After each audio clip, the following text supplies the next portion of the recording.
How to unbox and assemble the IC7 indoor cycle. Unboxing and assembly takes 2 people. You will need one 17mm torque wrench, one 6mm ball-headed Allen key, one 3mm Allen key, one 15mm pedal wrench, and one cutting knife. Ensure you have plenty of space and light to work safely before you start. This video will demonstrate how to unbox and assemble the bike. To start, make sure the bike is in its upright position, using the bike picture on the box as reference. Now, tilt the box backwards and rest on the side marked Heavy Side. Cut the tape around the bottom of the box to release and remove the base. Tilt the box forwards until it is back in its original upright position.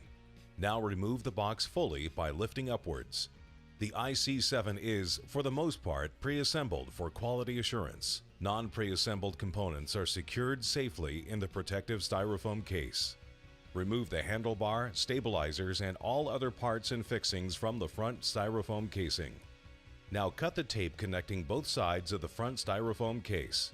Carefully tilt the box backwards to its heavy side again, this time only as far as needed to release the styrofoam case from the front of the bike.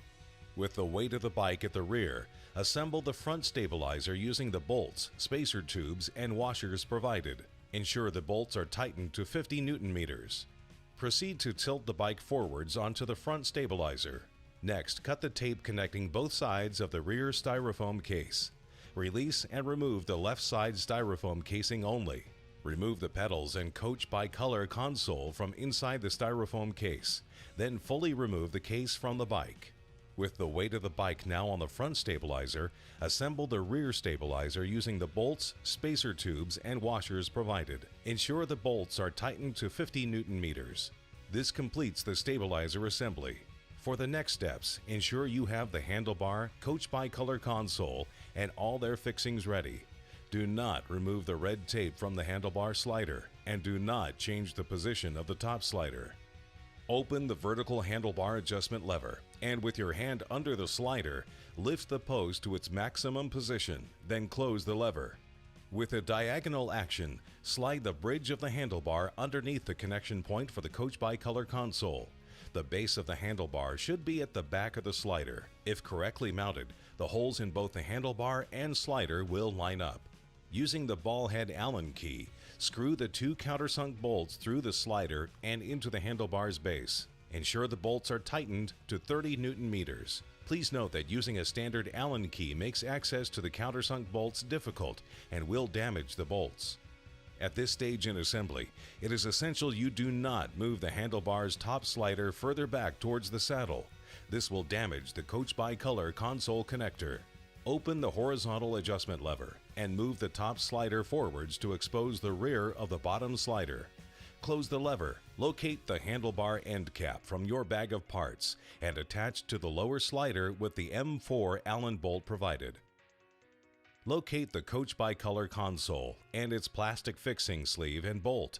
Insert the fixing sleeve into the recess of the bridge. Slide the console onto the connector, gently pressing down to ensure a correct fit, and screw the bolt into the lower hole. Do not over-tighten. This completes the handlebar assembly. Next, you need to have both pedals to hand. First, identify the right and left pedal by their markings on the spindle. CMR for right and CML for left. Assemble both pedals to their correct side of the bike using a pedal wrench. Ensure the bolts are tightened to 55 Nm. Take care to smoothly thread the pedals. Do not cross-thread the pedals, and make sure the thread is inserted all the way. Incorrect assembly will cause the pedals to come loose or ultimately break, causing damage to the crank. Lastly, check the saddle is repositioned correctly. Stand to the side of the bike to check the saddle position is parallel and is not pointing down or up. Then stand behind the bike to check the saddle is in line with the frame of the bike and is not pointing left or right. Please also view the Final Assembly Checks video.